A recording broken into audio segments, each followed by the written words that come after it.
What Savannah Guthrie needs right now, what Nancy Guthrie needs right now, is the people of Arizona and beyond to stay on this case and story. The last thing the family needs is for the media to pack up its tents, because they will. Trust me, it never goes on forever. The last thing they need is for them to pack up their tents, put away their stick mics, close their podcasting equipment, and go home. Because it will be the public that drives tips in this case, leads in this case, pressure on the perpetrator eventually, and on law enforcement to stay on this. They've got a lot of cases to solve. They got a lot of even bigger cases, sadly, kidnappings, murders, rapes. That's crime in the United States, and they will not stay on this forever. And this is something that this twit reporter over at MSNBC needs to understand. I've never heard of this fucker before, but I'm going to play you this person's soundbite. This is the new MS Now, and it's reporter Alex Tabbitt over the weekend. SOT 4. What's also interesting about what happened Friday evening and Saturday morning is not just what we know, but also the number of false reports that came out over that time span. All of that speaks to an interesting and somewhat dystopian dynamic on the ground here, Jackie, and that is that there are hundreds, if not thousands, of members of the local, national, and international media here.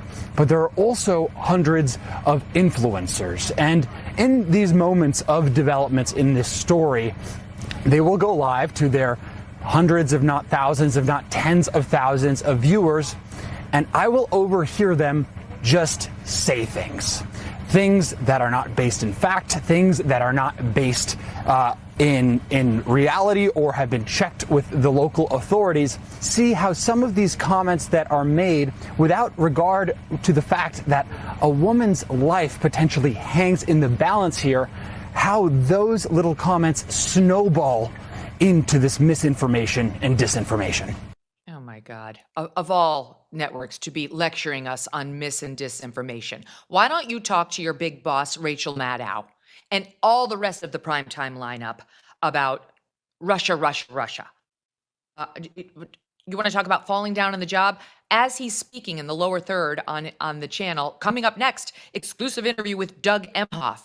What did you do the first time you had a big exclusive with Doug Emhoff? Why don't you ask Joe Scarborough? He didn't ask him about the allegations that he likes to beat women at all. Okay? So we're not going to be taking lessons from you, twit reporter, on how to handle a news story. And the nerve of this asshole to try to chide the influencers and the podcasters who are out there trying to cover this case into doing it more like MSNBC or not doing it at all.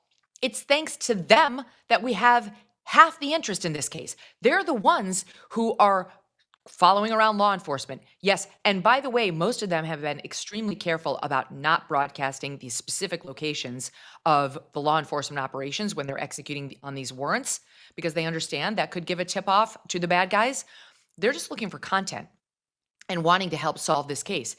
There are responsible reporters, I would include this show among them, who listen to these influencers all day and night and take from them what we think is valuable, discern what is appropriate to report, and make judgment calls on what we're going to broadcast to the audience. But they've been invaluable to us. And rather than dumping all over them because you think you have all the answers at MS Now, you might open up your eyes and ears and take a listen to what they're reporting. Interviewing neighbors, going to locations that the networks have not gone, following up on the locations where we've seen police activity to try to ask the people involved, what did law enforcement ask you? What did they say to you?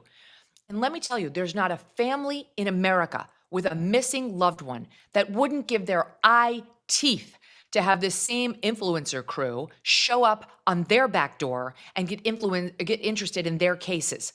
How dare you try to discourage them? Attention is exactly what is needed in the case of any missing person. You have it all wrong. You're an idiot.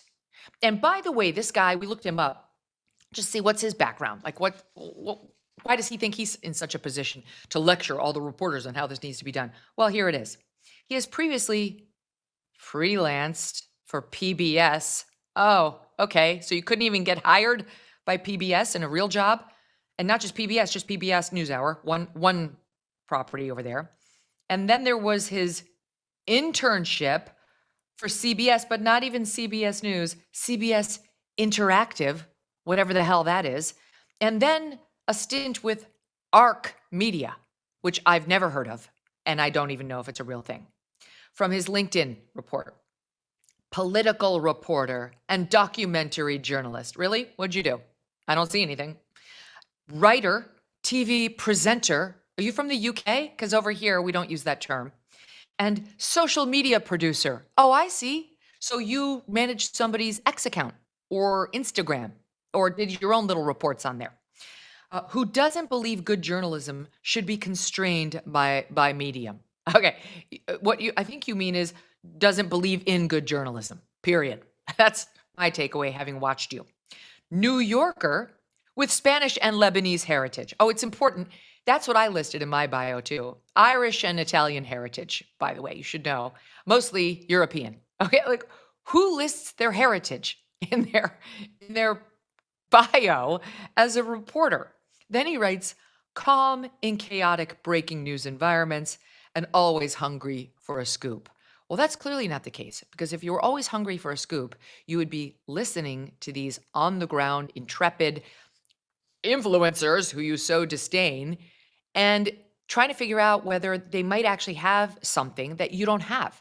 You don't have to take it all. I'm not backing everything they've done, but we listen all day to these people. We follow them on X, we follow them on YouTube, and we decide what rises to the level that it could make it on the Megyn Kelly show. And we've cited many of them by name and have absolutely no qualms about doing it.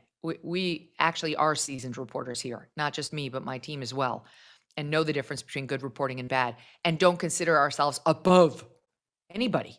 If you have good reporting and we can shore it up, it'll make it onto the MK show. And if it turns out to be wrong, we'll correct that with our audience. But this is just another example of the elitists who are out there still thinking they're the gatekeepers in news and desperate to shame the new medium out of existence. Instead of saying, thank God that in a case of a missing person, you've got all of these people who, by the way, young people are almost exclusively following social media and podcasters. They're not watching MS now. You literally have to be over 75 years old to watch that, according to the numbers. So the odds are somebody young is going to be who knows this person on the porch. He's not 80. He seems to be probably in his 30s. How are we going to reach them? Through influencers, through YouTube, through social media. So in any event, it's just like, it's really stunning to me, the snobbery of someone who did an internship for CBS Interactive on what you can and cannot report and from whom you can and cannot get your news. Hashtag part of the problem, Alex. International disputes, inflation, rising national debt, digital currency. There's a never-ending list of reasons gold has risen over 700% in the last 20 years, and a never-ending list of reasons smart Americans diversify a portion of their savings into precious metals with Birch Gold Group. Gold can thrive during uncertainty, which is why it's a crucial part of a balanced strategy. It gives you peace of mind, given all the events that could impact the U.S. economy. See if holding gold in a tax-sheltered retirement account is right for you. Birch Gold can help you convert an existing IRA or 401k into an IRA in gold. Just text MK to the number 989898 to receive your free info kit on gold. There's no obligation, just useful information. With an A+ rating from the Better Business Bureau and tens of thousands of happy customers, consider letting Birch Gold help you diversify with gold, so you too can have peace of mind regardless of the uncertainty. Text MK to 989898. Thanks so much for watching. If you like what you just saw, hit the subscribe button for more clips and full episodes.